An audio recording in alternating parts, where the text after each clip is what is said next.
as the days go by, we're more and more seeing how Sony's plan really works against Microsoft and their idea. The hardest thing that Microsoft is going to have to deal with is the fact that the average console gamer doesn't really like change. This is something that they had to deal with a lot in 2013 with the original Xbox One ideas. But change comes and change happens. I think the best idea that Sony has is introduce change slowly. You don't slap people in the face with it, right? You don't just completely flip the script and things that were important for 30 years, you suddenly act like they're not important. And I think that we're starting to see that come about, and it's really going to take off for the PlayStation 5, and it's left Microsoft scratching their head. We still see some damage control and things like that from people saying, oh well, the console war's over. But this in particular, this news right now, realistically indeed does show that the console war's over, and Sony won it hands down. What's up, everybody? Crapgamer here with Crapgamer Reviews, back with another video. Thank you so much for checking it out. I really do appreciate it. Please like, share, subscribe. I would appreciate that as well. It helps out the channel, and it means a lot to me personally.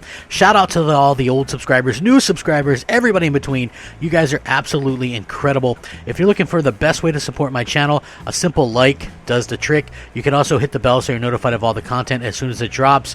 Again, this is all totally unscripted, off the cuff, my own unfiltered feelings about gaming. No boring talk, no boring scripts, no monotone voices, just having fun. We're learning together. We're kind of discovering this stuff together. I'm having a blast with it. I'm doing new gameplay every day. I'm playing games every day for you guys. I'm taking more time building these videos for you guys so you can enjoy them, and it really means a lot to me, the positive feedback that I've been getting. You guys are absolutely awesome, and thank you so much for rocking out with me. So we've been seeing a lot of things. We've heard a lot of different things, okay? There's no doubt that the Xbox Series X is an incredible console, right? From what we've heard. And I say from what we've heard because, yes, it's supposedly powerful, but we've never seen anything actually run on it. Microsoft confirmed that Halo Infinite was being played on the PC because, quote, they couldn't get a stable demo running on the Xbox Series X. So that leads us to believe that, hey, there could be some kind of issue within the hardware. A lot of people jumped on the PlayStation 5 saying there's rumors that it's overheating and that it's having a lot of problems. That stuff all turned out to be false, as we've seen games and the Unreal Engine 5 demo actually running on the PlayStation 5. Now, with that being said, is maybe the Xbox Series X not all it's cracked up to be? Because, again, we haven't seen anything running on it, and things like Halo Infinite didn't look like a next-gen game. It doesn't even look like a current-gen game, to be honest with you. Halo 5, in comparison, looks much better and much more fluid. And I realized that, a lot of people, including Digital Foundry, are talking about the ray tracing. But I don't think ray tracing is going to make all the big deal, in my opinion. Because if you look at Halo 5, there's no ray tracing, but it looks miles and miles better than Halo Infinite. And the character models look better. Just everything looks much better and much more smoothly. So, with that being said, what does Microsoft have to do to really come back and be some kind of threat? Well, I don't think they want to be a threat. And with the way that they handled themselves in terms of what they did with their showcase event, it's going to be very interesting to see how people react to that and how they come back from that. Because it seems like every time Microsoft has something going for them, they're waiting for that W. They snatch an L and take that loss every single time. And I don't understand how they can continually do that. And they snatch loss from the grasp of victory, and I don't get it. I completely do not understand it. So one of the things that Microsoft had going for it is the media seemed to be really on its side with its pro-consumer talk, and everybody's like, oh, well, everything's pro-consumer that Microsoft is doing, and the way it really comes across is pro-consumer. But at the same time, according to this anyway, Sony has succeeded based on the things that they've announced that Microsoft hasn't really done. So I'm going to link this article and you guys can check it out. And it says PS5 is becoming a must-have console and Xbox Series X isn't. PS5's focus on exclusivity is going to work in its favor. So obviously in June we saw PS5's first-party lineup for the first time, and we saw Microsoft's in a similar live stream for the Xbox Series X. Now both companies showed off exclusive titles. Both companies demonstrated how third-party games will perform on the consoles, although not Microsoft so much. Both companies detailed why their particular next-gen hardware could be the next step in the evolution of gaming. Now, obviously, Sony's live stream was very ambitious, informative. Microsoft's, on the other hand, was kind of just okay. While the success of the PS5 and the Series X ultimately won't hinge on both of these events, Sony seems very much poised to have a much stronger next-gen console launch than its competitor. The reason is simple. Sony demonstrated that the PS5 can do that current-gen technology absolutely, positively cannot. That's what I've been saying all along. Sony's strategy to give you games that can't be done on the old hardware is going to pay off. And that's the real consumer-friendly part, right? Consumer-friendly to me is, if I buy a console for $550 plus tax, you give me games that can't be done on my old console, right? Because that to me would be holding back generations, and I'm not and they end up looking like Halo Infinite. So it says in the case of the whole summer has been a blur. Sony debuted a number of first-party PS5 titles back in June 11th. The future of gaming. They talked about 25 new games, many of which will be exclusive to the PlayStation 5, or at least not available on the Xbox Series X or the PlayStation 4. Of course, Spider-Man Miles Morales, Ratchet & Clank Rift Apart, Horizon Forbidden West, among others, including Demon Souls remake, and there's different ones in there as well, GT7. So, again, these are beloved franchises only available on the PlayStation 5. They also were talking about how many times have we heard how much more powerful the Xbox Series X is than the PS5, right?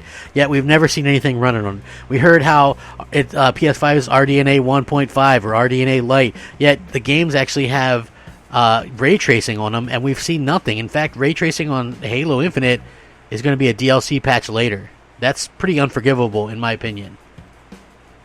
Again, we haven't seen, a tremendous amount of anything running on the Xbox Series X. In fact, so far, technically nothing. Everything has been target renders or, inside engine renders and things like that, but nothing actually running on it. And the fact that Halo Infinite and the Xbox Series X supposedly comes out in 3.5-4 months, and we haven't seen anything run on it, and Halo Infinite's not stable enough to run an 8-minute demo, that's troubling. You have to figure that, getting Halo Infinite to run on an Xbox One from 2013, Xbox One S, Xbox One SAD, Xbox One X, possibly a Lockhart, Series X, that's 6 consoles, and also you're going to have to get it to run on a gamut of PCs for Windows and possibly even Steam to come later on. That's a lot of variables in there, right? So, again, they're going to be launching ray tracing as a patch later. Who knows when that's going to come? But isn't that the big next-gen feature, like the ray tracing? If Sony's launching Spider-Man with 60 frames, 4K, ray tracing, 4D renders of the characters, a rebuilt engine, if they're doing all that, 3D audio, that's a next-gen game with next-gen features, right? Now imagine if Sony were saying, well, look, we're going to have to patch something in here. Okay, I think that really kind of goes back on what next gen is all about. For me personally, and maybe I'll do a video about Game Pass one day. I think Game Pass is fine, but I think the part where I lose the fine, where that everybody's like, "Oh, well, Xbox has Game Pass. They showed 22 games all coming to Game Pass." Okay, 22 games. How many AAA? And a lot of those games, Avowed, Everwild, Forza Motorsport, Hellblade, Fable, those games are 2023, maybe 2022, 2023, 2024, so 22 games spread out over, a 3+ year period really kind of takes it into perspective as to what you're really getting. Whereas Sony has said everything they showcased was within the launch year, including Horizon 2, which will likely probably come out holiday of next year, so within the first year on the market. But still, that's an incredible amount of first-party content.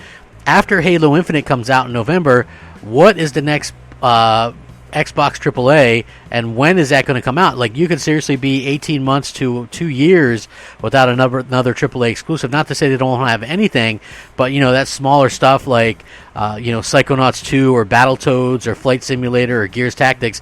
How are they going to stack up against Ratchet and Clank, Horizon 2, God of Wars, Gran Turismo's, that kind of stuff? Sony has their big guns coming out and Microsoft doesn't. So obviously, where we lied to a little bit is the Xbox Series X really all that? that's the thing that's going to be really the thing to question here. And according to like developers and stuff like that, they're comparing PlayStation 4 Pro graphics to Xbox Series X graphics, and PS4 Pro graphics are winning.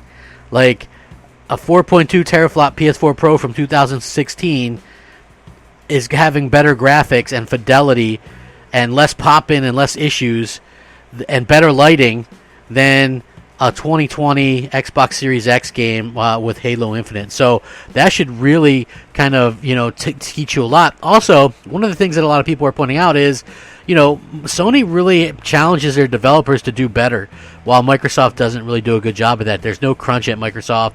Their developers are having a really hard time with that.